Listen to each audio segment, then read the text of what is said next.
voy a hacer un intro más o menos, después ahí los compañeros y los colegas me van interrumpiendo, me van frenando para cualquier pregunta, cualquier inquietud. Primero, bueno, presentarme para los amigos, para los conocidos, los que están escuchando. Mi nombre es Sebastián González, llevo 8 años radicado aquí en México, precisamente en Guadalajara. Soy director técnico de fútbol profesional, licenciado en educación física. Actualmente estoy ejerciendo como director deportivo en un equipo del ascenso de México. Y un poco el tema a desarrollar era la formación, como decía Paulo. Es un tema muy extenso, vamos a tratar de abordarlo lo más conciso. Muy interesante la formación del futbolista mexicano. Principalmente comentarle a los compañeros cómo está la estructura de la Federación Mexicana, ¿no? Para conocer un poco cómo es la idiosincrasia del fútbol. La Federación Mexicana, la estructura tiene su primera división, que es la Liga MX, donde tiene 18 equipos profesionales. Después continúa una categoría inferior, que es la Liga de Expansión, la que antiguamente se llamaba Ascenso MX. Participan 16 equipos. Después está la Liga Premier, que antiguamente se llamaba Segunda División, donde participan 25 equipos divididos en 2 grupos. Después, por cuestiones administrativas y burocráticas, tienen derecho a ascenso a la Liga de Expansión algunos y otros no. Y después la última categoría profesional es la Liga TDP, que es la tercera división profesional. Esas son las 4 categorías profesionales que conforman la Federación Mexicana. Después está el sector amateur, ¿no? Se considera que está dentro de la estructura de la Federación Mexicana. El sector amateur, cada estado rige su propia organización y su propia participación en edades tempranas, ¿no? Por lo menos para que los compañeros conozcan cómo es la estructura de la Federación Mexicana. El punto importante en este tema, por qué íbamos a debatir el desarrollo del futbolista, es porque esto lo habíamos hablado con Paulo en varias oportunidades, ¿no? Que México es una gran potencia mundial en edades tempranas, en la selección sub-17. En sub-17 tiene 2 campeonatos mundiales, tiene 2 subcampeonatos mundiales. A partir del 2005, donde logra el primer campeonato mundial en Perú, del 2005 hacia la actualidad, las selecciones juveniles siempre han aportado muchísimos futbolistas, principalmente a la primera división del fútbol de México. Pero hay un impasse en el medio entre la sub-20 y la selección mayor.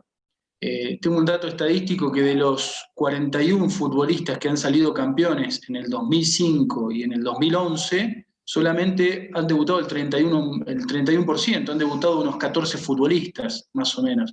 O sea, que han respetado la formación desde la 17 hasta la selección mayor. El punto de inflexión está, el debate era por qué, dónde está el traspaso, por qué muchos jugadores futbolistas mexicanos quedan en el limbo, se pierde.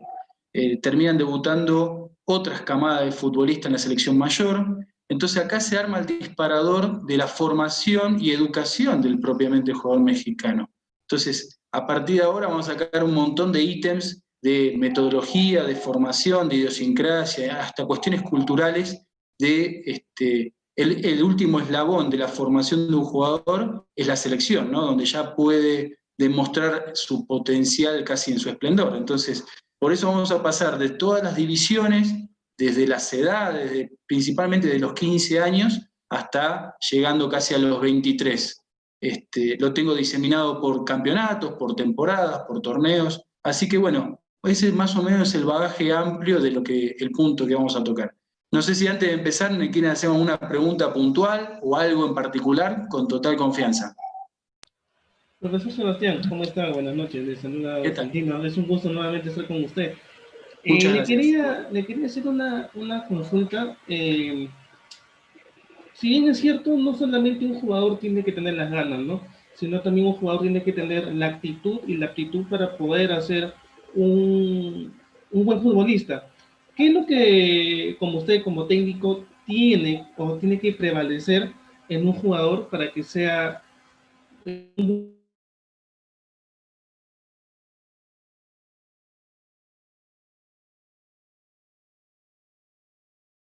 fútbol? Es una muy buena pregunta, justo iba relacionado a uno de los conceptos que íbamos a tocar. Hoy el director técnico principalmente tiene que tener un bagaje más amplio de lo que estamos acostumbrados a ver, ¿no? No solamente el director técnico tiene que tener conocimientos deportivos, técnicos, tácticos o físicos. el director técnico tiene que tener un bagaje más amplio, más pedagogo, comprender a nivel individual, a nivel colectivo al futbolista.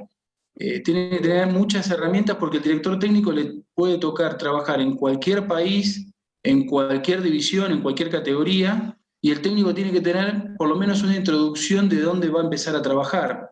La cultura, la idiosincrasia, la mecánica que se trabaja en la región es muy distinta. Si bien el fútbol es universal, pero el trato y a veces cuestiones culturales son los que nos llevan a no lograr los resultados que uno pretende, ¿no? Entonces, lo más importante es que el entrenador tenga que tener un bagaje amplio, entender la cultura de la región, conocer la idiosincrasia y cómo es la política. Muchas veces por ahí, y ustedes lo saben, ¿no? A veces cuestiones, marcamos a una persona o un técnico según la nacionalidad que tiene. Si sabe, si no sabe, si es egocéntrico, si es soberbio, y a veces son cuestiones de falsos mitos. Por eso es importante, abordando este tema, que el director técnico tiene que tener un conocimiento más amplio, no solamente de fútbol, sino principalmente de lo que es las relaciones interpersonales, ¿no? Eso es el factor fundamental para el trato con el grupo. ¿Puedo hacerte una pregunta, Seba, en relación a eso también? Sí, claro. Porque una de las cosas que a mí me dio la sensación ahora y sobre todo empecé a ver, es como que, sobre todo en Europa creo, como que el entrenador se transformó en un gerente de personalidades, ¿viste? O sea, hoy tiene tantos ayudantes que por ahí están especializados en cosas específicas. Bueno, en mi caso ponen un videoanalista, por ahí un analista de rendimiento, los profes. Hoy ya hay hasta ayudantes especialistas en pelota parada o en laterales y demás, que se transformó en el gestor de todo eso. ¿Cómo es allá? ¿Cómo lo ves vos? ¿Cuál es tu...? Porque aparte me pareció bárbaro eso que dijiste antes de que se hizo todo muy individualizado. Hoy el fútbol me da la sensación que va para ese lado, ¿no? El entrenamiento más individualizado que general. Tal cual. Mira, voy a empezar al revés. Fíjate que cuando nos tocó el tema, la cresta de la pandemia, principalmente el año pasado, en las redes sociales o principalmente en Facebook se inundó de trabajos de campo, de ejercicios, de metodologías, de trabajo de preparación física, que me parece excelente, está muy bien. Lo fascinante que tiene el fútbol es que es infinito, no tiene una verdad absoluta. Lo que tratamos de buscar es la aproximación lo más cercano al grupo de turno. Pero fíjate que hay un punto de inflexión que no he visto en redes sociales, el manejo propiamente de factores extrafutbolísticos, que es lo que marca la tendencia hoy. Voy a poner un caso muy particular. En San Lorenzo de Almagro, otra vez renunció un director técnico y hay cuestiones internas de vestuario. Uno habla subjetivamente y con desconocimiento de la causa, ¿no? Pero al punto que quiero llegar es que hoy el director técnico, como me comenta Bruno, además de ser un moderador de conocimientos, es un moderador de emociones. Un moderador de conocimientos porque uno trata de transmitirle un conocimiento de manera individual y de manera colectiva a cada futbolista, saber hasta qué punto hablar, hasta qué punto escuchar, sin perder el liderazgo, sin perder la posición del director técnico, porque es un estrecho muy fino entre el director técnico y el jugador. Entonces, no tiene que ser un monólogo. Uno puede compartir una información, pero no es una verdad absoluta. Es el conocimiento que tenga cada uno que está trabajando en su momento. Uno va incorporando conocimientos a lo largo de su vida y paralelamente se va actualizando. O sea, es un paralelismo entre incorporar un conocimiento y la actualización. A eso mismo el jugador todo el tiempo te está midiendo, si sabes o no sabes, te expone. Entonces muchas veces es el moderador de emociones de que hasta qué punto vos escuchás o le podés sugerir o la opinión a un futbolista. Muchas veces sin querer a los chicos a edades tempranas, 14, 16 años, el director técnico de turno es el que le da la direccionalidad al futuro de su carrera. Todavía siguen existiendo directores técnicos autoritarios que todo el tiempo se basan en el insulto, en el regaño, y entonces hoy cambió muchísimo el fútbol.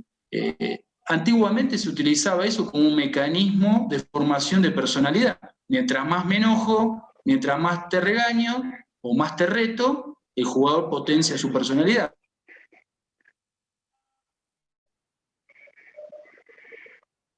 futbolista, mide la capacidad del entrenador en base a emociones también. Entonces, ese es el bagaje amplio que a mí lo que menos me preocupa son los ejercicios de campo. El ejercicio de campo de una u otra manera sale, según la capacidad, el conocimiento, las necesidades del momento. Pero lo más importante es el manejo de grupo, que es lo que más hoy está perjudicando si los resultados no salen. Entonces, más o menos ampliamente es por ahí el tema donde creo que hoy el director técnico tiene que tener ese tipo de injerencia. Ok, profe, buenas noches. Buenas noches. La pregunta sería interesante en el sentido de que México es un país futbolero. Usted mencionó casi 4 categorías donde México activó el proyecto Gol, viene dándole seguimiento a los jugadores. La verdad, donde se pierde el jugador mexicano después de la 17, 20, es en la 23. Esa etapa 23 no llega. O sea, ahora yo pregunto, y a usted que está ahí, ¿por qué? Si México le da seguimiento, México tiene una infraestructura impresionante en el fútbol. O sea, ¿cuál es el factor que pueda pasar para que ese jugador no llegue a la sub-23 y no pueda llegar a la selección mayor? Mira, Eder, buena pregunta, era uno de los temas que iba a abordar. Fíjate que México tiene una cuestión que no tiene, creo que ningún país del mundo. En la Liga TDP, que es la tercera división profesional, estamos hablando que hay 185, esta temporada 2020-2021, hay 185 equipos participando, divididos en 13 grupos. Estamos hablando de una población de más de 7.000 futbolistas registrados entre 15 y 20 años. La Liga TDP tiene tope de edad, a pesar de ser profesionales, tiene tope de edad. O sea, categoría 2000, se le termina ahora en mayo o junio, se le termina su contrato, que es 2000, y tiene que pasar a otra divisional. Tiene más de 7.000 jugadores registrados. Fíjate que eso no creo en ningún país que tenga la oportunidad de seleccionar, nada más en una divisional, jugadores profesionales para una categoría sub-17 y sub-20.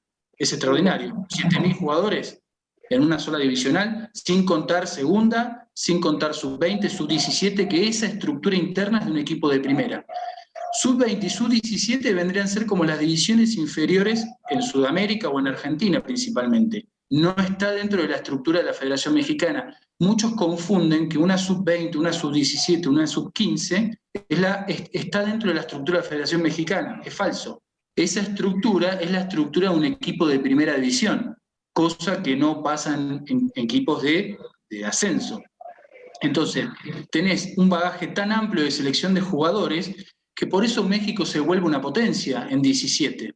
Ahora, el punto de inflexión donde creo que por ahí uno de los ítems que está perjudicando es las etapas distales que tiene esto mismo, de ser sub-13, sub-15, sub-17, sub-20. O sea, usted tiene la posibilidad de jugar con chicos de su edad, o 2 años más chicos, o 2 años más grandes. La etapa evolutiva en una etapa de crecimiento como la adolescencia no puede ser tan distal, por una cuestión de formación psicológica, fisiológica, neurológica, sin contar los aspectos físicos. En Sudamérica, principalmente en Argentina, están las etapas de divisiones inferiores donde, sacando el plantel profesional, que es la primera, independientemente de la categoría, usted tiene la reserva, la cuarta, la quinta, la sexta, la séptima, octava, y después vienen infantiles. Por eso en Argentina debutan a edades tempranas, no solamente por el talento, si el jugador sudamericano es más o menos talentoso, es porque su etapa evolutiva es más fina. Prácticamente usted juega con lo de su año de nacimiento. Puede haber un caso excepcional de promocionar a un futbolista que está avanzado, pero prácticamente usted juega con lo de su edad. Entonces, cuando usted juega desde edades tempranas, desde los 12 años o 10 infantiles, usted, si recorre toda la etapa de fuerzas básicas o divisiones inferiores, el jugador argentino está debutando a los 18 años promedio. No porque sea extraordinario, que hay buenos futbolistas, sí, pero en México le puedo asegurar que hay iguales o más o menos, como en cualquier región, ¿no? Pero el punto de que hay tanta separación distal entre 17, 15, 20, que suben jugadores, que bajan jugadores, entonces se pierde mucho trabajo en esa etapa. Mucho trabajo no solamente de campo, de técnico, táctico, eso es lo que menos me preocupa, que el chico necesita tener también roce con su par, porque muchas veces consideramos, otro punto que creo que no está bien, que los equipos de primera división, en sus categorías menores, le bajan de 2 a 3 años la edad. O sea, hay filiales en tercera división de equipos de primera, donde en vez de jugar con jugadores 2000, juegan con jugadores 2003, 2004.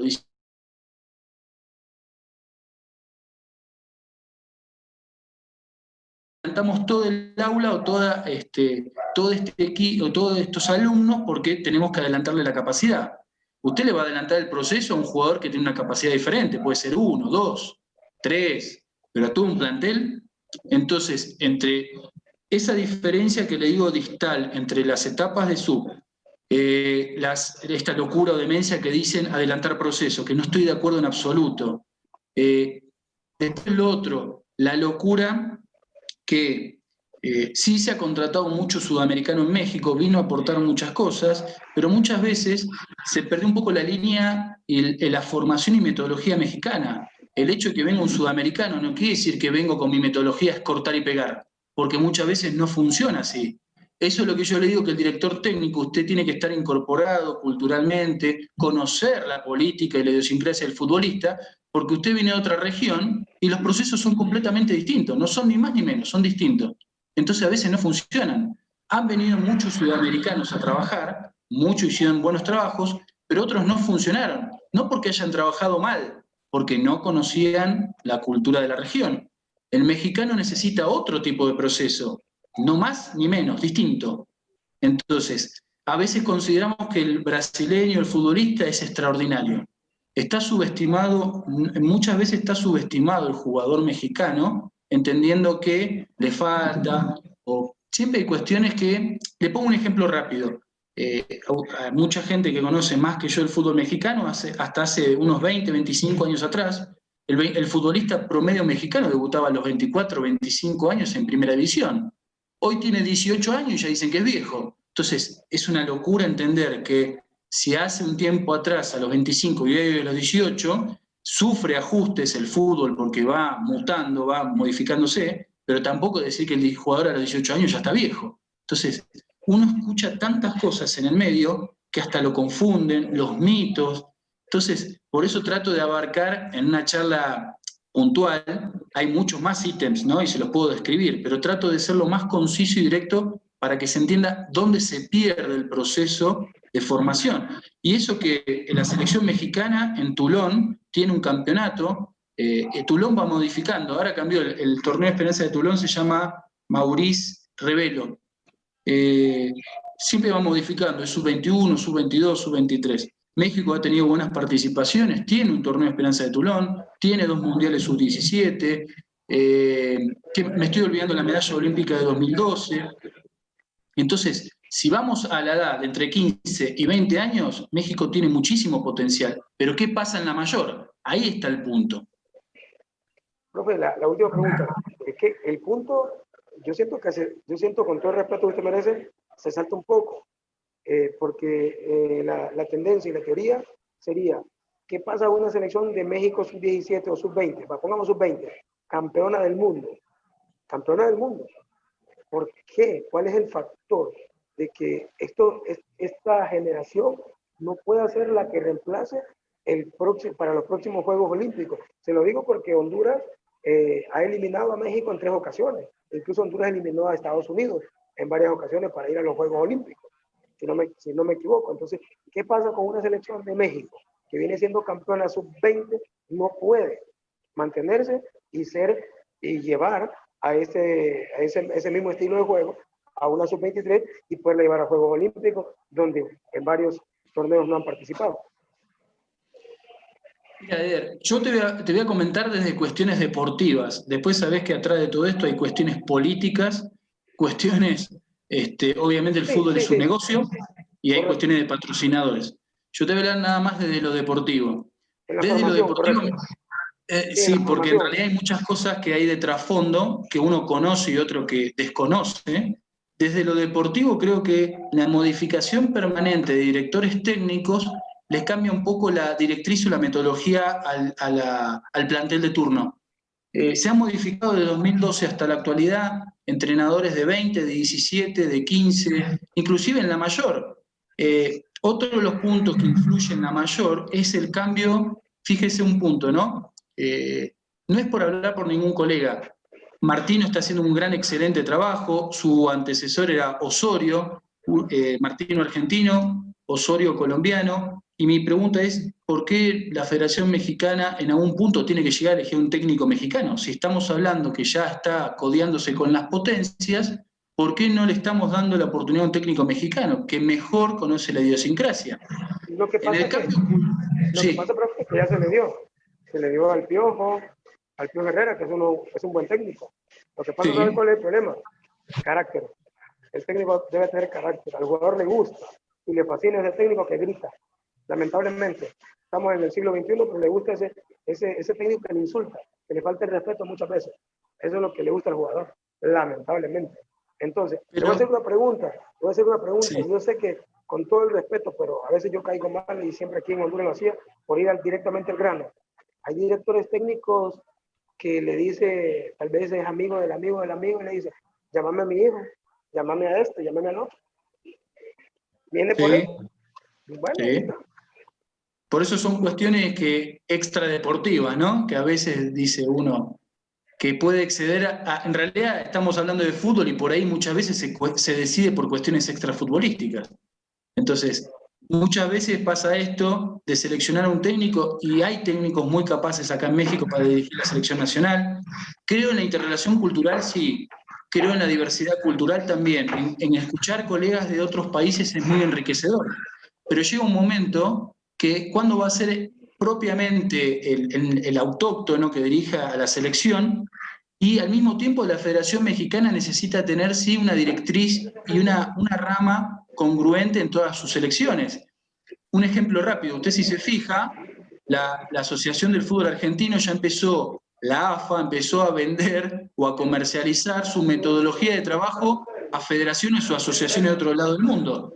Entonces, ya están compartiendo de cómo se trabaja o cómo se forma un jugador de selección argentina. Dígame si con la infraestructura y con la economía que tiene México no lo puede hacer. Claro que sí. Entonces, Hay una ese es uno de opción. los puntos. Sí.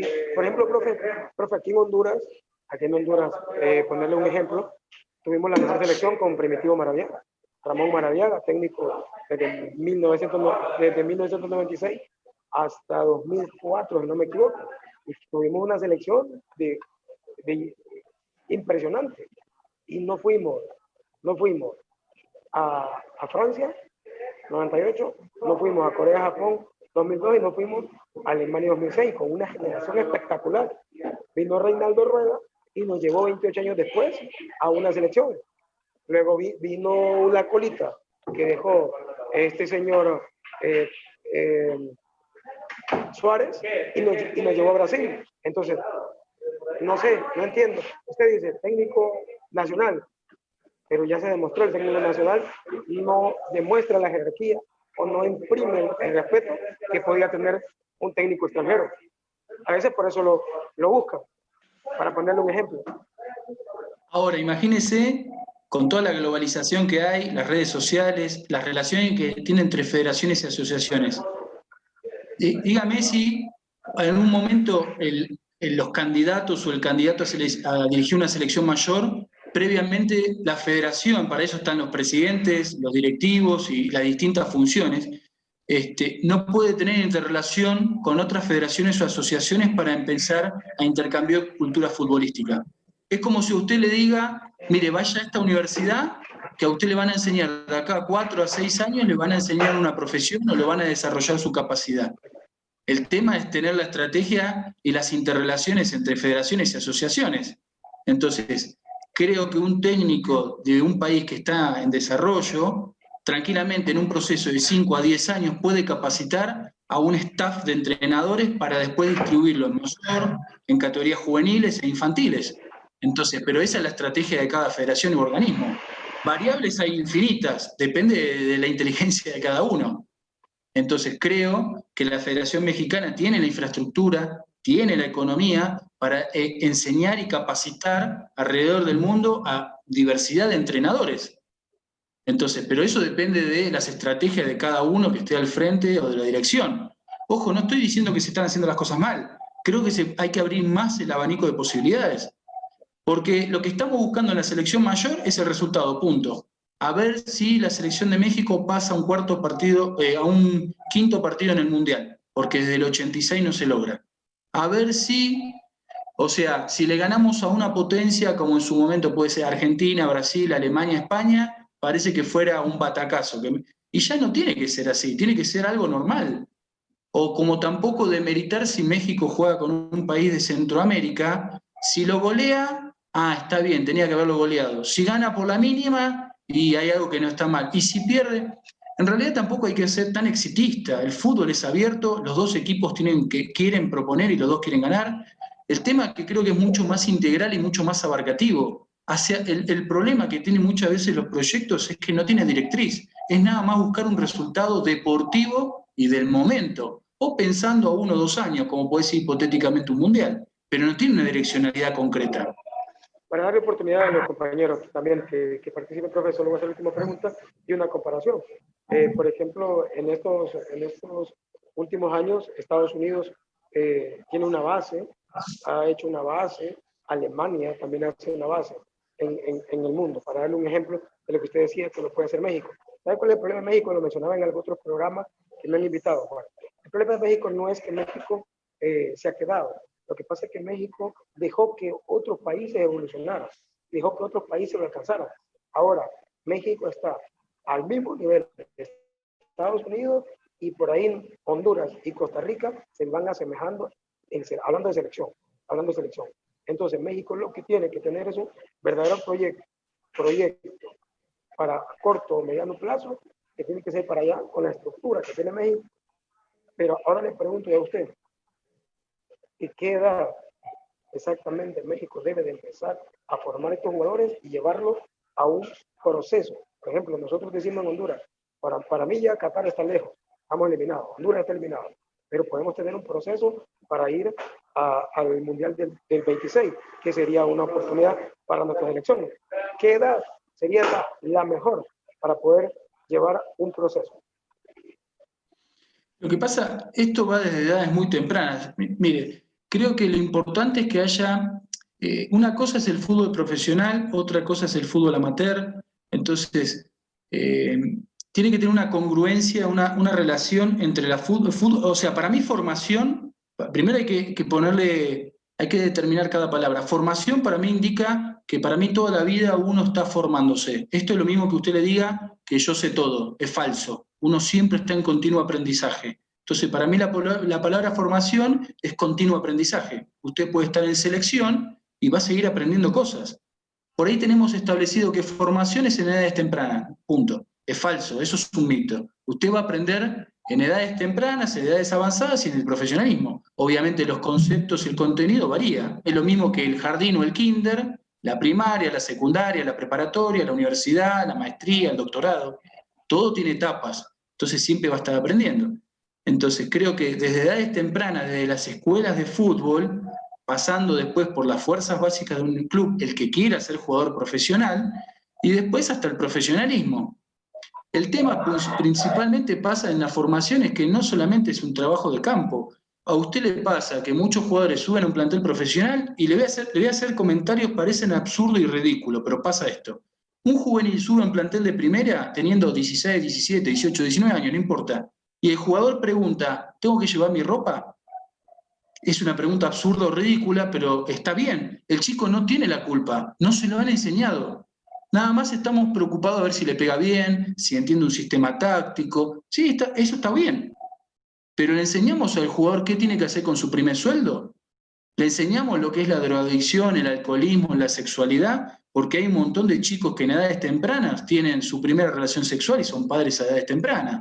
Y eso altera su carrera y su formación. Entonces, muchas veces, antes de ser director técnico, somos docentes. Eso es lo que yo digo de ser pedagogo. Y todas esas variables que son casi infinitas alteran la producción y la formación del futbolista. No es lo mismo un chico de 16 años padre que un chico de 16 años que tenga su etapa evolutiva correspondiente. O que una familia disfuncional, padres divorciados, ausencia de uno de los géneros, altera muchísimo. Entonces el director técnico tiene que comprender toda esa situación, todo ese contexto y tratar de darle el mayor contenido, formación. Por eso hablaba mucho del aspecto psicológico, pedagógico. Muchos chicos a edades tempranas ya están tomando mucho alcohol o están fumando. Entonces el director técnico no tiene que ser un autoritario, sino tiene que enseñar con contenidos, con fundamentos, ver las causas, y todo esto después usted, lo importante es tratar de allanarle el camino al futbolista lo más limpio posible. Lo de campo es lo que menos preocupa, porque después yo como técnico lo agarro y después lo va a agarrar otro colega. Creo lo importante es darle las herramientas según la etapa evolutiva, el trabajo específico a la edad. Entonces esto va de edades tempranas, desde la iniciación deportiva, y si quiere desde los 3, 4 o 5 años, que es la iniciación deportiva, que es todo lúdico y recreativo, después pasando por los 6, 7, 8, 9, pasando por toda la etapa evolutiva infanto-juvenil, y depende de la etapa del chico, usted le va dando las herramientas. Después también lo otro importante, a la pregunta que usted me dice, Eder, entender que si esto es lo que lo he comentado con varios colegas, fíjese usted, el fútbol es la única disciplina deportiva de todas, que el elemento, que en este caso es la pelota o el balón, usted lo maneja con el miembro inferior.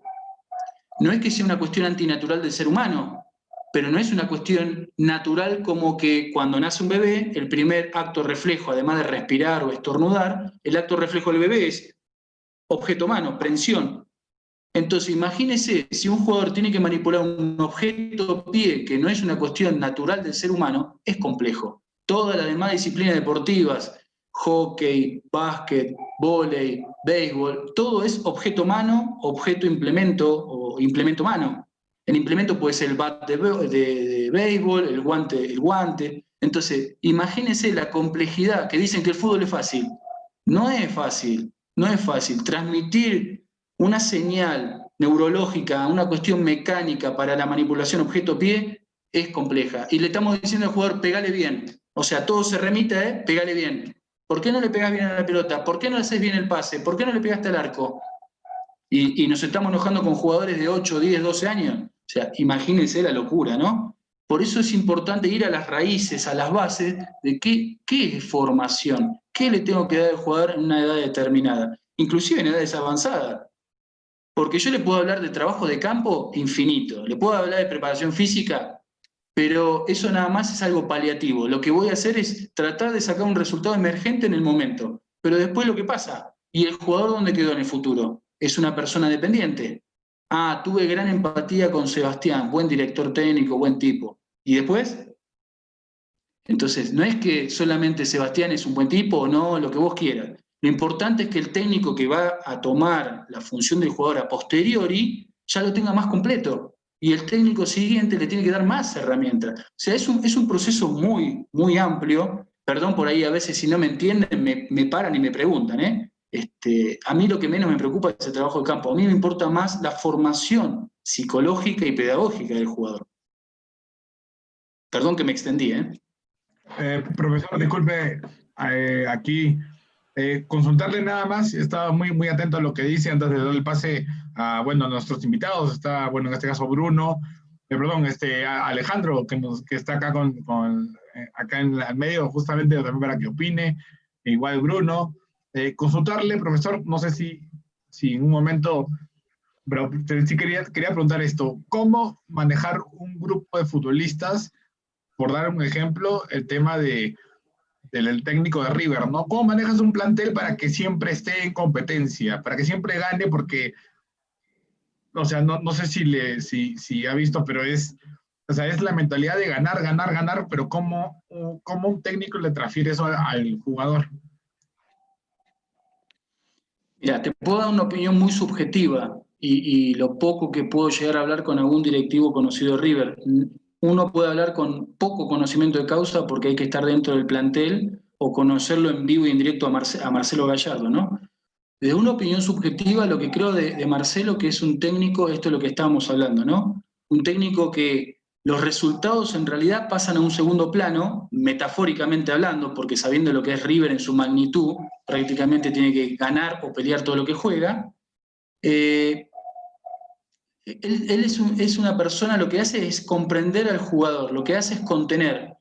A él no se preocupa tanto por los 11 que van a jugar, él se preocupa por todo el plantel. Por eso muchas veces las manifestaciones o las ruedas de prensa de los futbolistas hablan de Marcelo como un padre, como una excelente persona, o sea, excede la función de director técnico, ya queda en otro plano. O sea, para él, el ser director técnico pasa a ser como un tutor.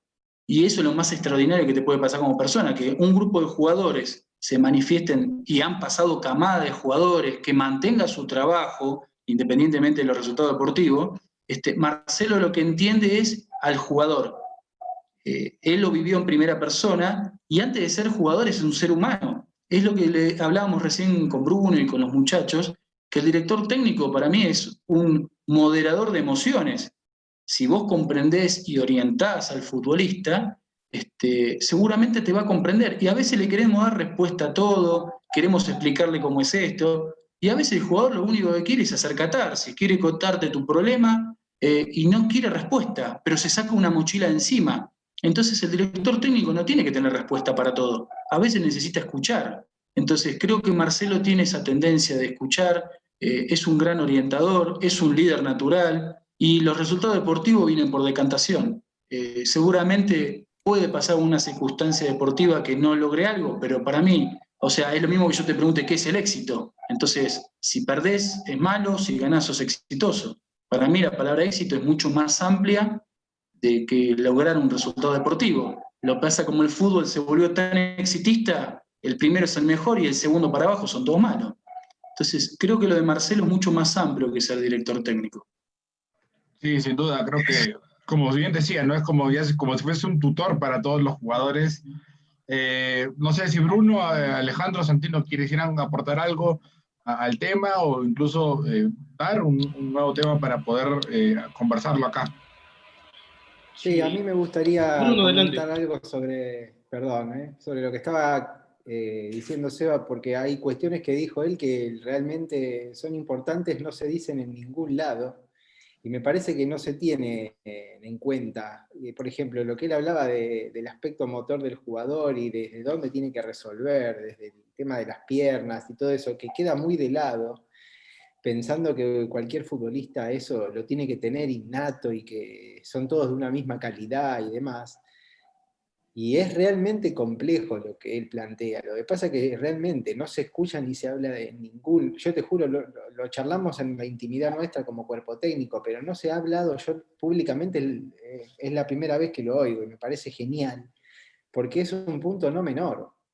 Es muy, a ver, el proceso, por eso que yo me quiero quedar con la parte formativa de lo que está hablando Sebastián, no tanto de la parte de Gallardo o de los procesos de selección mayor, sino con lo otro, porque hay procesos que tal vez, lamentablemente por este exitismo que dice Seba, se terminan cortando, pero dieron resultado, que después van a terminar siendo exitosos por ahí con otro entrenador. Porque por algún motivo el tipo por ahí renuncia o porque por algún motivo lo echan, porque por ahí no cumplió con ese objetivo exitista, pero tal vez hizo una formación impecable. Y después los resultados yo creo que en algún punto caen por decantación. Lo que pasa es que en el fútbol se necesita un tiempo que el fútbol no te da. Entonces, ahí es donde para mí tenemos que hacer esta salvedad con lo que es la formación. En la formación el tiempo creo que es, de por sí tiene que estar, tiene que existir, no se puede adelantar. Creo que Seba en algunos casos hablaba de situaciones en donde se adelantaban procesos. Y es como dijo él, en la que es formativo, vos no podés ir adelantando procesos, porque es justamente, yo coincido 100% en lo que decía Sebastián, la formación es constante. Hoy, lógicamente va a ir cambiando el tipo de conceptos y de cosas que vas adquiriendo de acuerdo a la edad, pero a mí me da la sensación de que, a ver, Argentina lo sufrió mucho en estos últimos tiempos y se logró acomodar hace 3 o 4 años. Argentina vivió un proceso formativo de selección que donde realmente ni siquiera te acompañan los resultados, porque Argentina durante mucho tiempo ha tenido procesos formativos no buenos, pero acompañaban los resultados porque realmente tienen una muy buena calidad de jugadores. Eh, ahora da la sensación que lo acompaña un proceso formativo. ¿Por qué lo acompaña? Por lo que dijo Sebastián, no es solamente lo que se ve desde el momento en que se prende la cámara.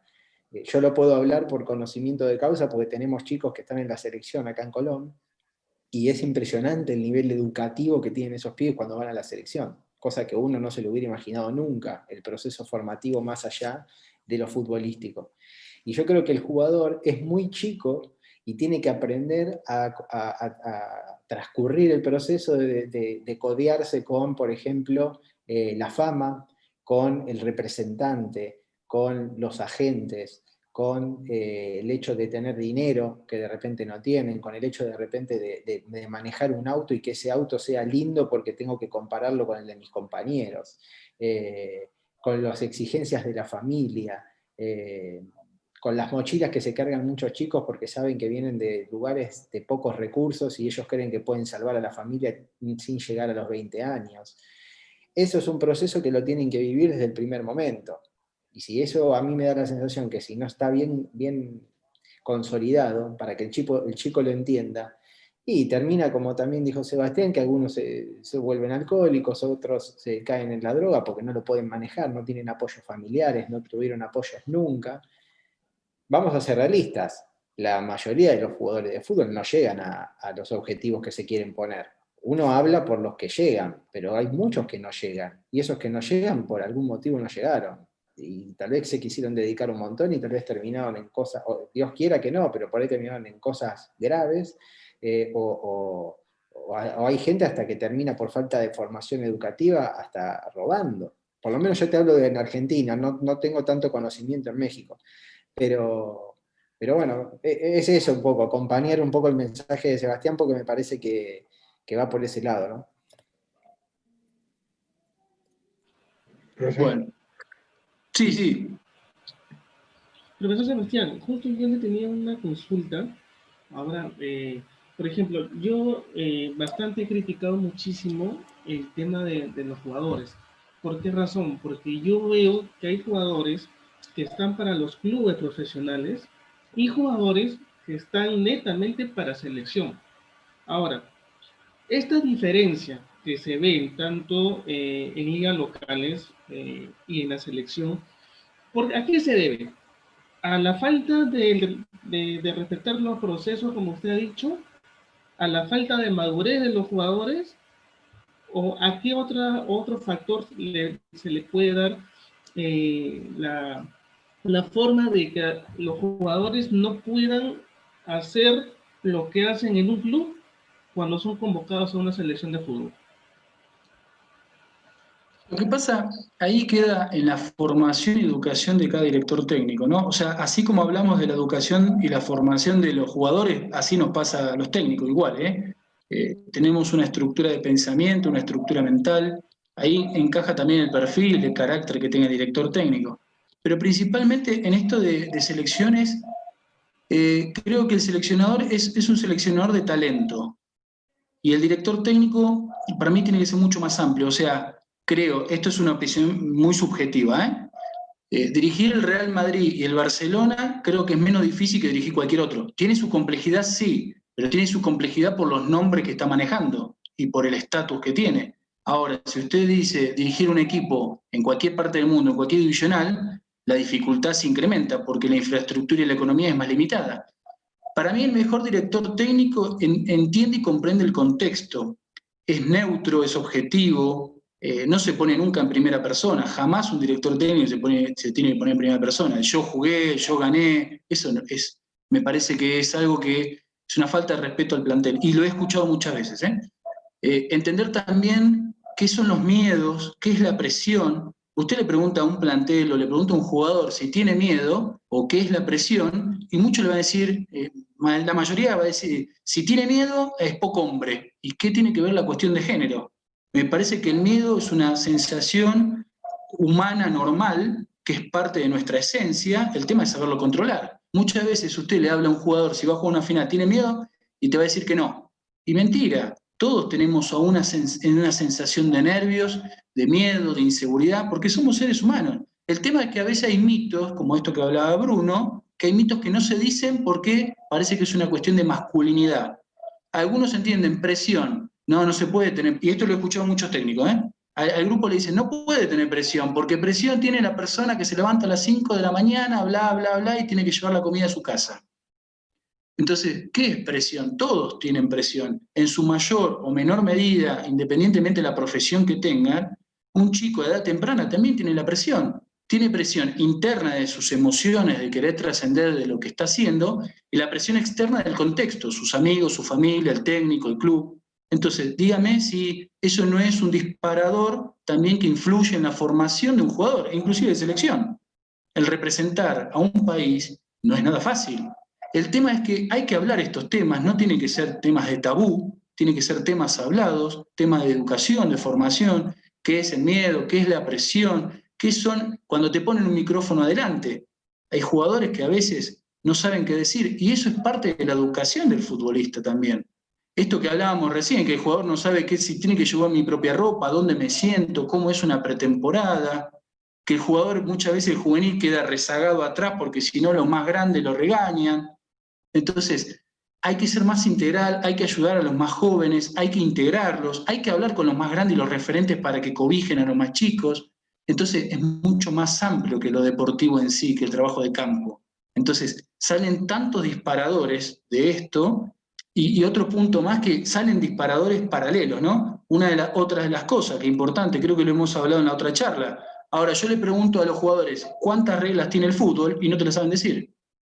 Entonces, no es un dato menor. Si usted se sienta con su familia a jugar un juego de mesa, por lo menos lee el instructivo. Y si al futbolista le pregunta a usted cuántas reglas tiene el juego, no sabe. Y usted, tanto como educación, como estrategia de juego, viendo donde lo quiera ver, es beneficioso. Y no tiene tanta ciencia, es nada más que lo he hecho con planteles de fútbol, y si querés repasás una regla por día. Y si querés táctica y estratégicamente le sacás un montón de beneficios. Lo que pasa, ni siquiera los técnicos a veces saben cuántas reglas tiene el fútbol. Entonces siguen saliendo disparadores dentro de la formación. Fíjese qué amplio que es el tema este, que en realidad no terminaríamos más, ¿no? Pero bueno, no sé, ahora se me ocurren mil cosas más, pero quiero dar la palabra a ustedes, los compañeros, para no extenderme. Paulo, muchachos, adelante, por favor. Sí, por favor, a ver, Alejandro, que no ha participado, no sé qué le gustaría mencionar, ya que ha escuchado todo, pero nos gustaría ver su opinión, qué es lo que de repente tiene otra opinión y que quisiéramos consultarle.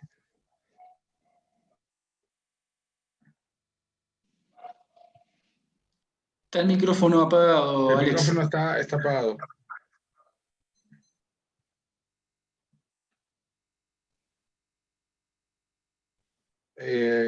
A ver, está ¿Ahora justo sí? ahí sí, ahora sí. Sí, compartía todo lo que estamos escuchando. Yo nada más quisiera agregar lo de el clic con la familia, porque yo creo que ahí también, pues vienen muchas cosas. Viene el cariño, el amor, viene la pasión. Desde que uno tiene la raíz con la familia, el clic con la familia, vengas del estatus que vengas de cualquier país. Yo he viajado, yo he vivido en Estados Unidos, he viajado a Perú, he viajado a Panamá, he estado en México, vivo en México, en Guadalajara. Entonces, viendo todos los tipos de vida, es importante en cualquier estado de vida y más en el fútbol, la familia. Yo quiero agregar eso, la familia es un punto medular. Para mí es muy importante la familia. No con esto quiero decir que aquellos jóvenes que están con esos deseos de salir adelante y con esa calidad deportiva no tengan esa oportunidad. No, me refiero a que lo que decía Sebastián hace rato, la pasión, a desviarnos a otras cosas, porque cuando ya venimos con una semilla, con una madurez de familia, pues creo yo que el chico tiene más posibilidades de llegar a donde pretende llegar. Yo comparto con los jóvenes que si no llegas a profesional, está el camino universitario. Y si no llegas a lo universitario, puedes ser una buena persona. Entonces, la familia para mí es muy importante. Muchas gracias. No, gracias a ti. Estoy muy de acuerdo con esto. De hecho, creo que, no sé si obviamente cada uno tiene su opinión, pero yo creo que en cada plantel de fútbol creo que la familia es muy importante. Acá en México, por ejemplo, bueno, podemos ver planteles llenos de figura. Por decir un caso ahorita, se me viene a la mente Tigres, ¿no? Tigres, el profesor el Tuca Ferretti creo que tiene un plantel muy pesado, sin embargo lo sabe manejar, sabe controlarlo, por no decir ahorita, ¿no? El tema también del Guadalajara, del América, y creo que cualquier plantel ahorita acá en México, como cualquier otro país, creo que es saber manejar un plantel. No sé qué quieran comentar, profesor. Acompañando lo que dice Alex, Alex, buenas noches, un gran amigo, un gran técnico. Sí, es verdad lo de la familia, pero imagínense que usted como entrenador tiene que estar preparado para cualquier terreno, ¿no? O sea, ojalá toda la población de futbolistas viniera de una familia funcional, de un nivel socioeconómico, aunque sea de estatus medio, pero la realidad, el indicador de que muchas veces los estratos sociales que uno maneja son medios bajos, y particularmente a mí en muchos casos me ha tocado trabajar con familias disfuncionales, violencia de género, eh, bueno, un montón de situaciones. Uno de los ítems que yo siempre trabajo en los planteles que me ha tocado participar es que por lo menos una o dos veces al año el plantel de turno acompañe a hacer trabajos sociales. Un ejemplo lo hemos hecho, que hemos ido a la penal de Puente Grande, que es para la, Sudamérica es la cárcel, penal de Puente Grande que está acá en Guadalajara, donde están los reclusos.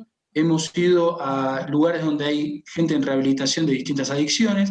¿Por qué? Porque el jugador tiene que tener relación con la gente que tuvo una situación social, y entonces en esa interrelación el jugador entiende o comprende más el contexto donde lo está viviendo. Se puede sentir identificado o no, pero por lo menos tiene esa sensibilidad. Eso es parte, creo que también de la formación. Lo que decía Alex, ¿no? Lo fundamental es la familia, eso que va, creo que lo primero. Una de las cosas que también uno le pide al jugador, o por lo menos particularmente en mi caso, que para mí el vestuario es un templo, es sagrado. Cada sector del jugador tiene que tener la familia, la imagen de la Virgen, de las creencias de cada uno, de lo que uno lo contiene, de que uno, a veces cuando uno pierde el eje de su vida por cuestiones emocionales, uno por ahí saca energía donde no tiene basándose en un tercero, en mi mamá, en mi papá, en, no sé, en Jesús, en las creencias de cada uno. Entonces sí creo que son disparadores emocionales muy fuertes, y esos son los que a veces contiene. Ahora, mi pregunta es muchas veces, ¿llegan los mejores? Y a veces no es así, no llegan los mejores, a veces son circunstancias, técnico de turno, club del momento, situaciones emocionales del futbolista, a veces creemos que llegan los más talentosos y no siempre es así. A veces son muchas situaciones aleatorias que infieren en cada individuo si el jugador llega o no llega a una categoría superior. Y vos vas a, y usted conoce miles de casos de jugadores, qué lástima este chico podía haber llegado, qué lástima este muchacho, y en el barrio, y bueno, la realidad a veces es, el indicador es otro. Lo único real que tenemos es lo que estamos viendo.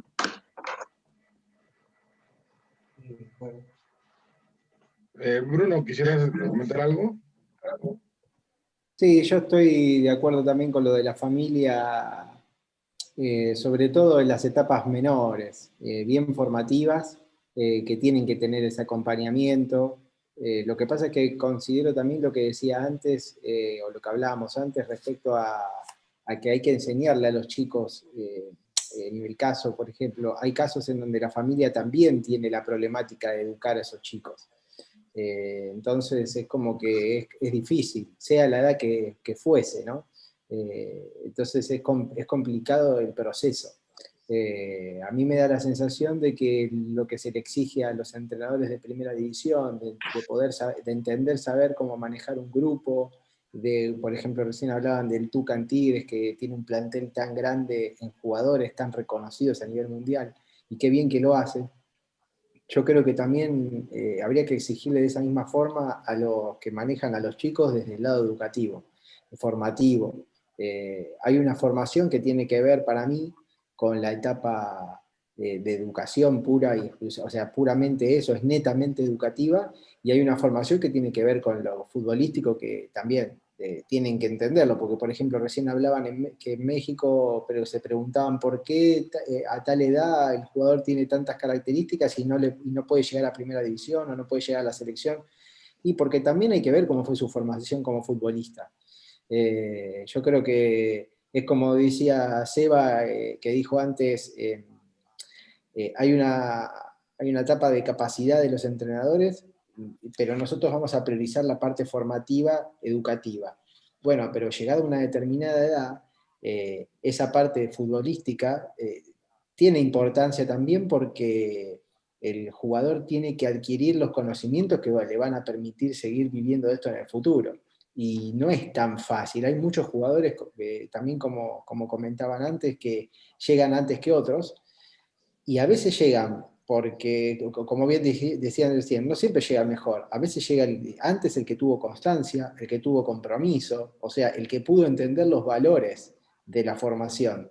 Y muchas veces llega el que realmente es muy bueno, pero yo creo que son los menos, y después se termina, hay un momento en el mundo del futbolista que se terminan igualando las cosas, salvo excepciones muy grandes que pueden ser contadas con los dedos de una mano, como Neymar, Messi, Ronaldo, pero los demás se igualan, porque hoy físicamente el futbolista se iguala, cuando pisa otros terrenos de otras culturas se iguala, porque ahí ya la parte física queda por encima de lo técnico a veces, y si vos no tenés el conocimiento táctico del juego en sí, que muchas veces el jugador lo adquiere cuando ya su edad se va terminando, su proceso se va finalizando, ¿qué pasó con toda su parte anterior? Que no le permitió, ¿cuántas veces ustedes habrán dicho o habrán visto jugadores o habrán criticado o habrán puesto en una charla decir, che, ¿por qué no resuelve de esta manera? Y che, y este jugador siempre resuelve de esta otra forma. Bueno, hay muchos procesos que se adquieren por repetición, y no estamos hablando de repetición de un año de entrenamiento, estamos hablando de capaz de toda su vida que tiene por detrás en su formación futbolística. Entonces, yo creo que también el técnico tiene que estar preparado con su grupo para poder entrenar esos conceptos que te permitan entender mejor el juego. Es lo mismo que pasa yo lo asocio mucho con mi trabajo. Si yo no entiendo los conceptos del juego, más allá que tenga otra edad, no tengo 20, es más difícil a esa edad, pero si no los entiendo, yo no puedo estar ocupando este rol. Entonces, ¿por qué el entrenador puede ocuparlo y tal vez no la tenga tan clara la situación? ¿Me explico? Ya sea para formación como para primera división. Tal cual. Ahí justo, Paulo, quería agregar algo de lo que estaba hablando Bruno, esto hablaba una parte de la toma de decisiones, más o menos, ¿no, Bruno? Así, de la ejecución. Fíjate otro punto importante, que muchas veces los técnicos lo que hacen es prácticamente relatarte lo que tenés que hacer, ¿no? O sea, todo el tiempo se vuelve una mecanización de la ejecución, ¿no? Pegar así, hacer esto, hacer otro. Y uno de los puntos importantes que creo que es, más que enseñarle la ejecución verbal, porque muy pocos conozco que le enseñen la parte biomecánica, ¿no? Decirle, pegale bien, y el muchacho le quiere pegar bien, pero le enseñamos cómo es la toma de peso, el centro de gravedad hacia adelante, no cortar el gesto técnico. Es importante en esto de que no solamente se devuelva una mecanización, sino decirle cómo es la parte biomecánica de un gesto técnico determinado, y al mismo punto, a mí lo que me ayudó mucho a redondear el concepto del fútbol, lo empecé a comprender mejor cuando empecé a ver otras disciplinas deportivas. Lo empecé a entender muchísimo más. Acá hay un gran amigo que es Hugo Díaz, un excelente profesional, un gran amigo. Él es exboxeador, tiene su academia de box. Hemos tenido muy buenas charlas con Hugo y empecé a comprender el fútbol entendiendo otras disciplinas deportivas. Un ejemplo, y acá Hugo ojalá me haga la pregunta, el cuadrilátero tiene 4x4, 5x5. Es el mejor trabajo de espacio reducido, 1 versus 1, y es atacar, defender, contragolpear. Si uno comprende no solamente el boxeo como dos personas que se golpean, sino cómo se recorre un cuadrilátero, el desplazamiento, la lateralidad, si es derecho o zurdo, es el mejor trabajo de espacio reducido. Ahí lo empezó a visualizar. En el rugby, o en el rugby, como se dice en Argentina, 15 versus 15 en una cancha de fútbol, y si bien la disposición táctica y estratégica es distinta, pero usted para pasar el balón, únicamente para adelante es con el pie, pegándole, y si no es con la mano para atrás. Entonces, ¿cómo puede haber progresión en campo si la pelota tiene que ir para atrás? Entonces, si usted comprende los conceptos de otras disciplinas deportivas adaptadas al fútbol, usted empieza a comprender el fútbol de una situación abstracta. Entonces, el fútbol es tan infinito, hay infinidad de variables, que más decirle que lo que tiene que hacer el jugador es enseñarle a pensar. ¿Qué pasa si yo me paro en una posición al lado del futbolista y vemos todas las probabilidades que hay en una ejecución X? En vez de decirle estuvo bien o estuvo mal, ¿qué pasa si analizamos otra variable? Está bien que hay que tomar decisiones en un momento determinado, en una fracción de segundo, con una oposición, con un espacio delimitado. Es lo que hablamos del fútbol. Manipulación objeto-pie es complejo. Todas las demás son mano-elemento o mano-objeto, entonces es menos difícil. Pero si usted comprende otras disciplinas deportivas, va a ver que al futbolista se le va a hacer mucho más fácil comprender lo abstracto, lo que no existe, lo que uno, el mapa mental, lo que visualiza, y enseñarle a pensar. Entonces, eso es la parte importante, otra parte de la educación y formación de los técnicos, ¿no? Y el otro último punto, para hacer ya, si quieren pasar las preguntas, con el tema de los estratos sociales, no es que si la persona es de un recurso bajo, hay recursos altos, hay familias funcionales, pero también está el exitismo de que el padre quiere que sea. Muchas veces puede ser un exfutbolista, o a veces pasa de que no, lo que no puedo ser yo, quiero que sea mi hijo. Y la presión está. Entonces, el técnico tiene que comprender todos los estratos sociales, todas las variables. No es psicólogo, pero sí comprender para saber cómo manejar la conducta de ese futbolista. Entonces, fíjese todos los disparadores que salieron en esta charla, y todavía me quedan un montón más, que son súper interesantes en la formación de los jugadores. Sí, de acuerdo. No sé si hay alguna pregunta. Adelante. Sí, Seba, a mí me gustaría preguntarte algo que estabas hablando, por lo menos para conocer tu óptica y sobre todo cómo se da allá. Porque acá es como que siempre queda el interrogante y es algo que yo me vengo preguntando mucho en estos últimos tiempos, es en las metodologías, cómo gestionar. En formativas tal vez es más fácil, digo, porque es como que el jugador está tratando de absorber todo, ¿no? En primera división yo creo que es más difícil, pero cómo llevar esto que hablabas antes de hacerlos pensar. Porque hoy, a nivel general, me parece que todo el mundo se queda con que solamente el jugador piensa si se hace en rondos y que los rondos durante tiempo, porque se instaló eso después de lo que pasó con el Barcelona y demás, pero me parece que pasa por otras cosas, como vos decías recién, de esto, de enseñar un gesto técnico, de enseñar opciones. ¿Cuál querés vos o cuál querés no? ¿Cuál es tu manera de verlo, de afrontarlo, de llevarlo adelante? ¿Sobre qué te basás en esa metodología de la enseñanza en base al hecho de pensar la situación y no dejarse llevar tanto por la mecanización? Mira, lo importante en esto, buena pregunta, Bruno. Lo importante es que vos como técnico tenés que tener una cabeza súper abierta, súper abierta. Abierta no solamente en comprender, sino que muchas veces, en el fútbol nos van a seguir sorprendiendo muchas situaciones. Al punto que quiero llegar es que entender el desarrollo cognitivo significa que dentro de esos disparadores entra la atención, la concentración, la toma de decisiones, la percepción. Hay muchos disparadores que son cuestiones sensoriales, nosotros como seres humanos, y entender al jugador desde el juego. El fútbol no deja de ser un juego. Vos tirás una pelota, chicos o grandes, ¿y qué hacen? Van todos atrás de la pelota. Ejercicio tenés miles para enseñar a pensar. He implementado muchos juegos, no todo el tiempo juego, pero sí muchas veces ponerle vendar los ojos y tirar elemento y que un compañero le vaya relatando hacia dónde tiene que direccionar, sorteando un obstáculo. Entonces lo que mejora es su nervio auditivo, entonces escucha la comunicación. El problema principal también es la comunicación, el emisor, el receptor y el mensaje. Ahora, en esto voy tratando de tirar muchos puntos en esto que me preguntaste, Bruno. A ver si me explico. Mi mensaje en esta charla, cada uno de ustedes lo va a comprender según su experiencia y según lo que ustedes estén recepcionando su mapa mental, de lo que trata de explicar Sebastián. Cada uno lo va a interpretar, algunos van a incorporar y otros van a desechar. Pero cada uno lo va a incorporar. Hay un eje en cuestión, pero cada uno se va a quedar con un tema de esta charla. Al jugador le pasa lo mismo. cada uno va a tomar lo que necesita en el momento y hay una parte del mensaje que lo va a comprender a futuro, porque por ahí biomecánicamente el gesto no le sale ahora, le saldrá en un futuro. Entonces acordate que primero el mensaje, el idioma, las características del idioma, de lo que yo trato de transmitir, el mensaje, el contenido y vos cómo lo recepcionás, es el primer punto. El segundo, las variables. ¿Qué variable vas a utilizar para que el chico esté entretenido? Porque yo puedo estar hablando 3 horas, pero si no le interesa, no te presta atención. Otro. Y después que siempre tengas variables que sean divertidas o entretenidas. Muchas veces, a veces, mira, yo te voy a decir, Bruno, leete tal libro, leete tal párrafo, y vos me decís, uy, qué hueva, ¿no? Qué aburrido leer un libro. Pero buscarle la estrategia. Hoy se perdió, le pregunté a un plantel de fútbol, ¿cuántos libros textuales, de papel, no de PDF, cuántos libros leen al año? Vas a ver, ¿cuánto te van a decir? 0. Busca la mecánica para que el chico vuelva a la lectura.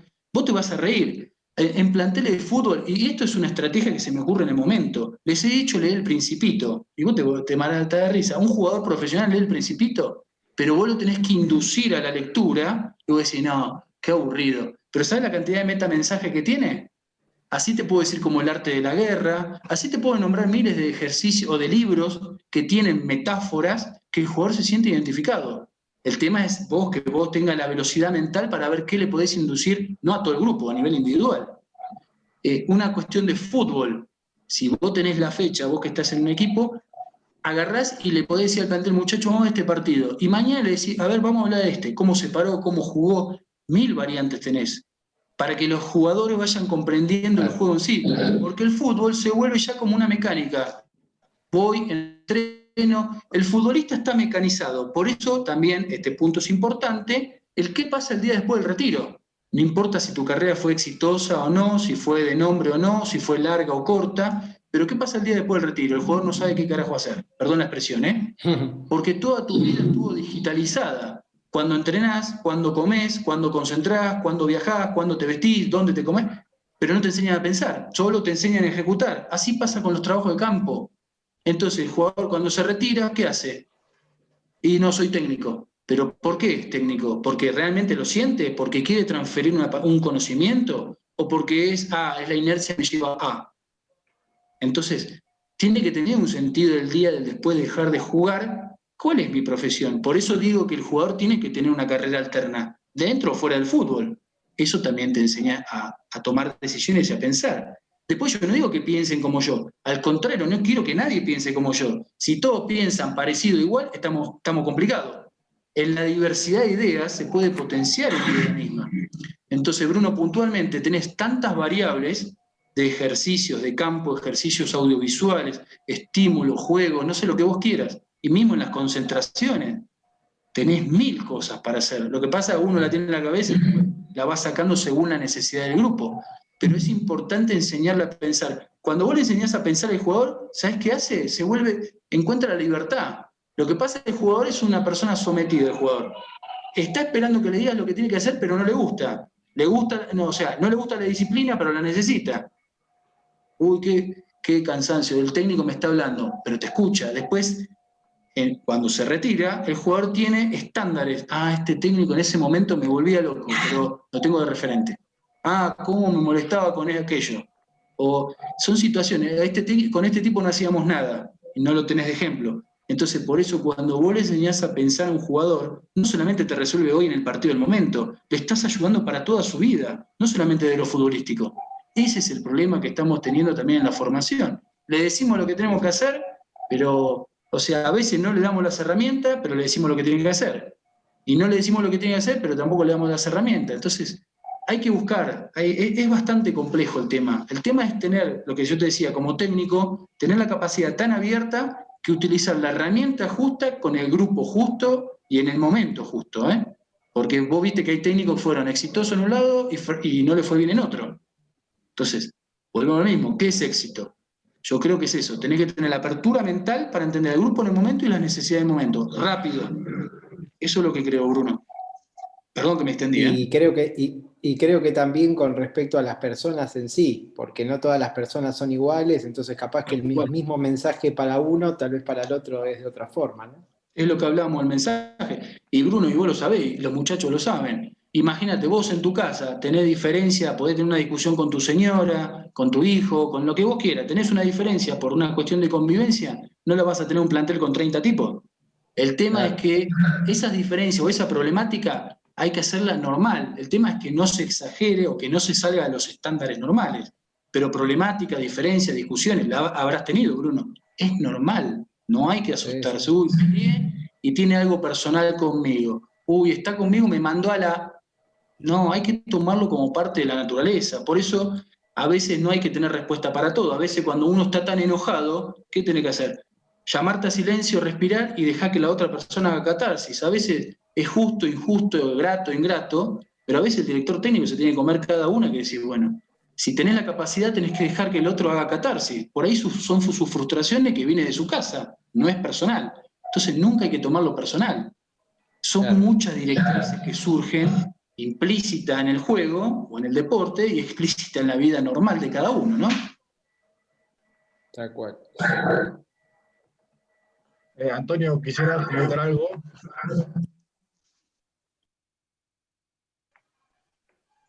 ¿Qué tal? ¿Qué tal? Buenas noches a todos. ¿Cómo estás, ¿Cómo estás, Sebastián? Antonio? Buenas noches. Un gusto de conocer a todos. De verdad que ahorita estoy en la disculpa de caso, estoy afuera, sino que tuve una reunión y aproveché de salir un rato porque, bueno, estaba con mi familia. Y justo estoy acá afuera en el parque y de verdad me da mucha pena porque me gustaría compartir con ustedes, estar ahí en mi oficina y hablar con ustedes un ratito, ¿no?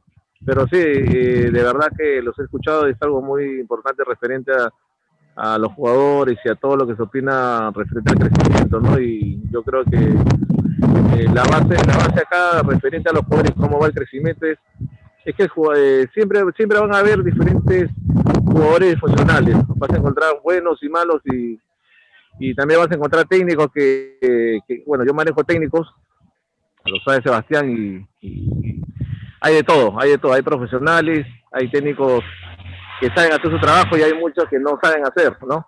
Y por ende, o sea, yo tengo muchos problemas con algunos clubes referentes cuando estoy referenciando a algunos técnicos, ¿no? Pero bueno, referente a todo esto me parece muy bien, o sea, la charla no estuve al 100% escuchando todo, pero me parece muy bien todo lo que han hablado referente a los jugadores, sobre el crecimiento y todo. Y de verdad que me gusta cómo se expresan, cómo lo dicen, y yo creo que es para el bien para todos, ¿no? Para todos los jugadores. Muy amable. Muchísimas gracias, Antonio. Me da gusto verte. Un gusto, hermano, un gusto.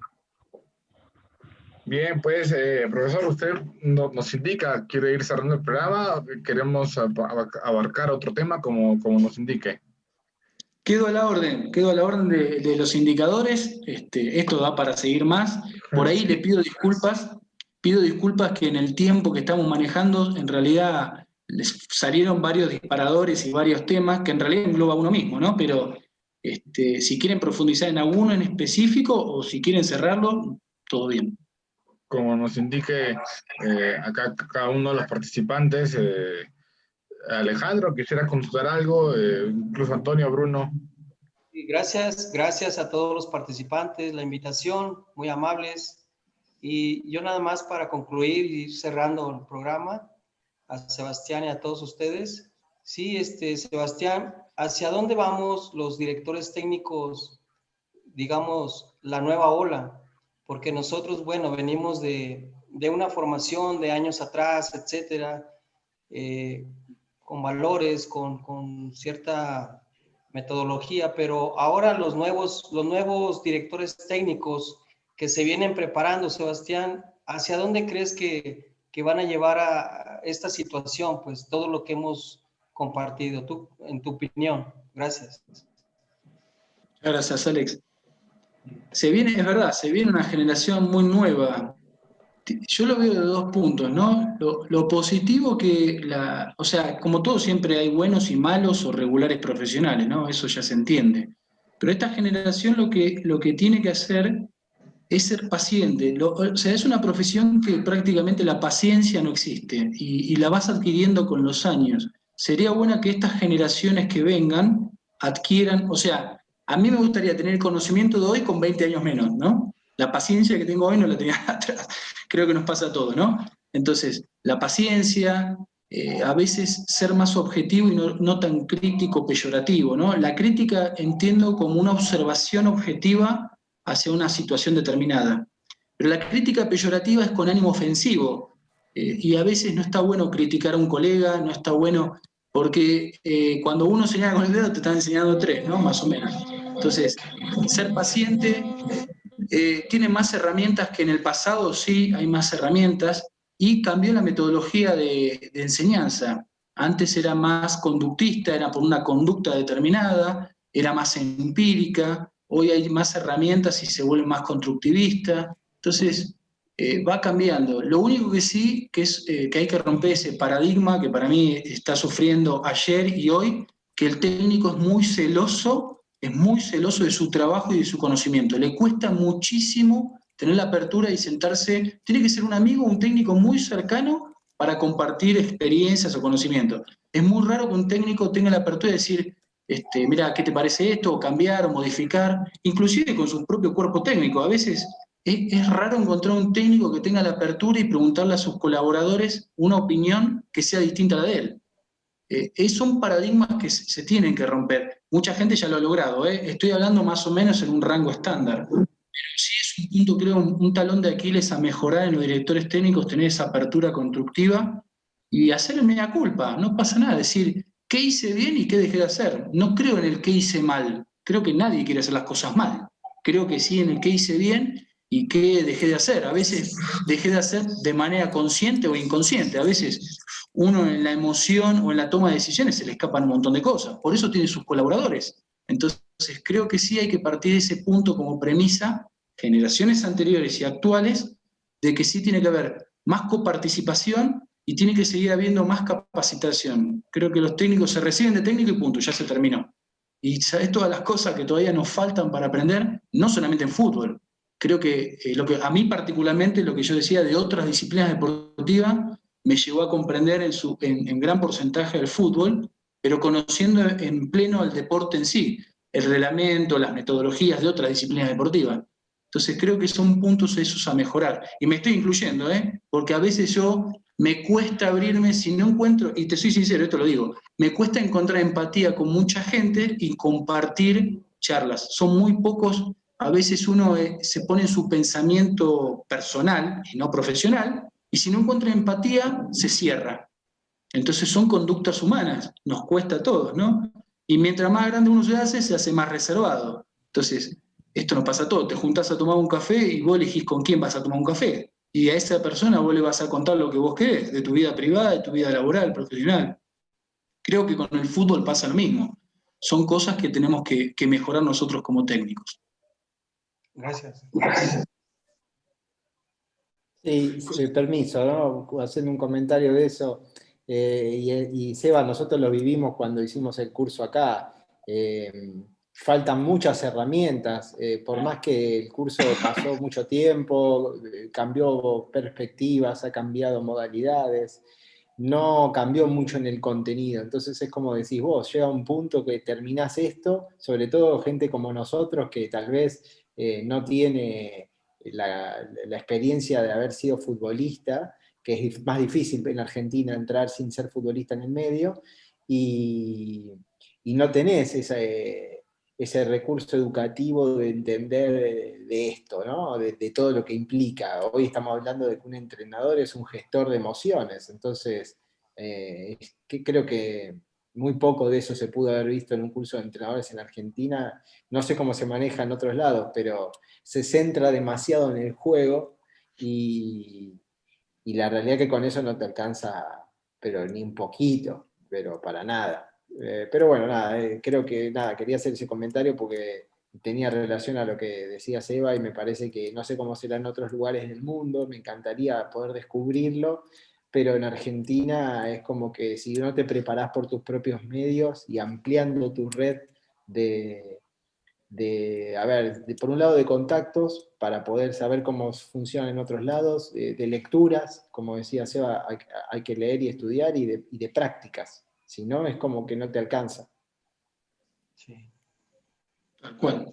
Sí, es así. Pero por eso, a lo que dice Bruno, esta experiencia que hemos vivido hace ya más de 10 años en el curso de técnico, que lo que nosotros hemos vivido hay que potenciarlo y mejorarlo. O sea, lo que nos han dado era en su momento, después lo podíamos apreciar si es bueno, malo, escaso, lo que vos quieras. Pero si lo que hemos vivido me quedo nada más con el reflector de decir, y a mí me dieron esto y no lo mejoro, entonces no, creo que no soy un buen profesional. Creo que todo lo que he adquirido, tanto como profesional como persona, yo lo tengo que mejorar y potenciar para transferírselo a las generaciones que vienen, sean futbolistas o futuros docentes. Entonces, ese es el paradigma que tenemos que romper, de que a veces se escucha mucho, pero a mí me pasó esto y porque me pasó yo lo tengo que... O si el jugador le tocó así, lo tiene que padecer igual que lo padecí yo. No, ¿por qué? Estamos para ayudarnos, para echarnos la mano. Creo en ese tipo de trabajo. Y por eso es un equipo, ¿no? Sí. No sé si alguna pregunta, algo en particular, específico. Buenas tardes, Sebas. Hola, Hugo. Hugo, ¿cómo estás? Buenas noches. Buenas noches, buenas noches. No, pues nada más, sí, me gustaría hacer un comentario, no sé, creo que diste en el clavo, Sebas, con eso que mencionaste de ver otras disciplinas deportivas, ¿no? Creo que eso te ha abierto mucho, hemos tenido buenas pláticas y hemos tomado unas cosas de ahí. Comentando lo que dice el profe Bruno, estaba escuchando lo de automatizar los movimientos. Por ejemplo, nosotros en boxeo trabajamos el boxeo automatizado y el boxeo selectivo. Trabajamos para que el boxeador automatice ciertos movimientos, pero que tenga la capacidad de tener un pensamiento táctico donde él decida esos golpes, cómo usarlos y cuándo usarlos, si se da la situación. Igual, por ejemplo, nosotros del fútbol, platicando contigo, tomamos lo de dividir el ring en zonas que no se hace en el boxeo, lo estamos aplicando al boxeo universitario. El ring lo dividimos en zona 1, zona 2 y zona 3, cosa que no se hacía, y lo tomamos del fútbol en pláticas que hemos tenido contigo. Qué bueno, entonces, excelente. Ajá. Entonces te digo, nosotros lo que hacemos con los muchachos es trabajar eso, pensamiento táctico, dándole pues todos los estímulos que podemos, ¿no? Todas las variantes. Hay que recordar que algunos son kinestésicos, otros son visuales, otros son auditivos. Entonces lo que tratamos de darle los estímulos de todas maneras para que comprendan y tengan un pensamiento táctico bien desarrollado. Qué bueno, Huguito. Justo con Hugo, la verdad que es un gran amigo, está en Ensenada, en Baja California, me ha hecho la invitación, tanto a la Universidad Autónoma de Baja California como a la gente querida ahí de Ensenada, y justo uno de los temas que hemos tenido, en ya trabajos de campo específico, lo que estaba mencionando Hugo, que le mostraba la cancha de fútbol y cuando uno lo arma, bueno, esto habría que verlo, ¿no? Arma el eje vertical y el eje transversal u horizontal, y después arma cuadrantes, ¿no? Tiene una cantidad de metros cuadrados, y para mí es muy importante para que el jugador se identifique y se sienta visualmente cómodo con una zona determinada. No es correr por correr, sino saber cómo desplazarse principalmente en la zona o en el terreno que ocupa. Después venía lo que era táctica y estrategia. Es un poco que hemos tenido muchas charlas con Hugo, la verdad que le agradezco porque me ha compartido tantas experiencias y tenemos muchos también café que tomar, que es muy interesante por el desplazamiento. Es muy parecido los desplazamientos, obviamente la disciplina es distinta, pero la parte coordinativa, la parte motriz o la parte de toma de decisiones del desplazamiento y las lateralidades son muy parecidas, tanto en el box como en el fútbol. Por ahí parece una demencia lo que estoy diciendo, ¿eh? Es el primer impacto que te agarra como un flash y decís, ¿qué tiene que ver? Pero después viendo y analizando horas y horas de video, tanto de boxeo como de fútbol, te das cuenta cómo es propiamente los desplazamientos en cada disciplina.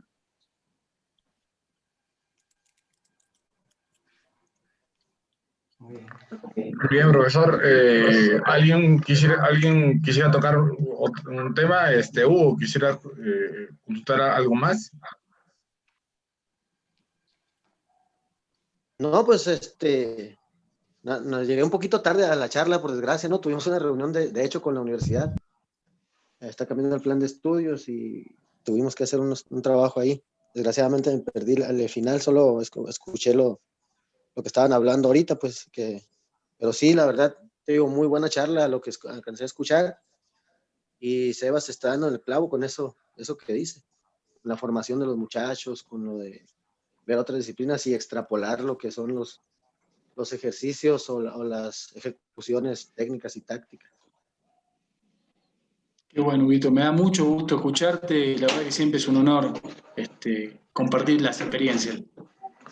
Muy bien, pues vamos a ir acá cerrando el programa. Ha sido un programa bien extenso. Me encantó, la verdad, todo lo que se ha podido hablar aquí y agradecer a cada uno de ustedes por participar, por dar su opinión. Y bueno, profesor, creo que cada martes vamos a poder estar en este tipo de charlas, tocando un tema en específico que vamos a ir ya planteando cada martes en este caso. Y bueno, profesor, le doy la palabra para que pueda acá dialogar un poco más.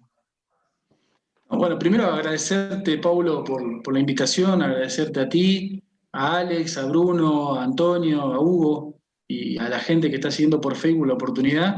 En realidad el tema es súper amplio, a mí me fascina, llevo muchos años en esto y siento que siempre me falta algo, pero compartir estas experiencias, escuchar a colegas y me encanta, ¿sabés qué es lo más lindo de todo esto? Que compañeros de varios países de Sudamérica o de Latinoamérica están acá, de Perú, de Argentina, de México, de Uruguay. Recién había un compañero de Uruguay. Me encanta que estén los compañeros de distintos países porque en esa interrelación cultural creo que es fascinante. A mí bendito Dios, en los países que me ha tocado estar en Perú, me ha tocado estar en Chile, en Brasil, en Uruguay, y siempre me han tratado muy bien. Y me fascina esta interrelación. Conocer la cultura y la idiosincrasia del fútbol de cada país es fascinante. Por eso creo que se merece el debido respeto y cada vez que uno tiene que dar una charla, tiene que estar preparado para esto, ¿no? Y les agradezco muchísimo a todos los compañeros. Sí, les agradezco también bastante a cada uno. Por favor, Antonio, adelante. Agradecer a todos, de verdad, la invitación, Sebastián, te agradezco por la invitación. Como te dije, la disculpa del caso para todos. Estoy abierto para cualquier opinión o consulta referente para poder apoyar a los técnicos. Yo tengo un staff de técnicos que estoy dirigiendo a nivel internacional en Europa y en Centroamérica y Sudamérica.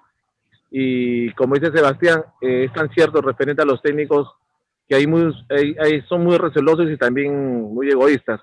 Yo lo he vivido reciente, nada más en Honduras, llevando un técnico español, lo he vivido, y en Honduras le hicieron la vida imposible al técnico y varios técnicos hicieron lo posible para sacarlo.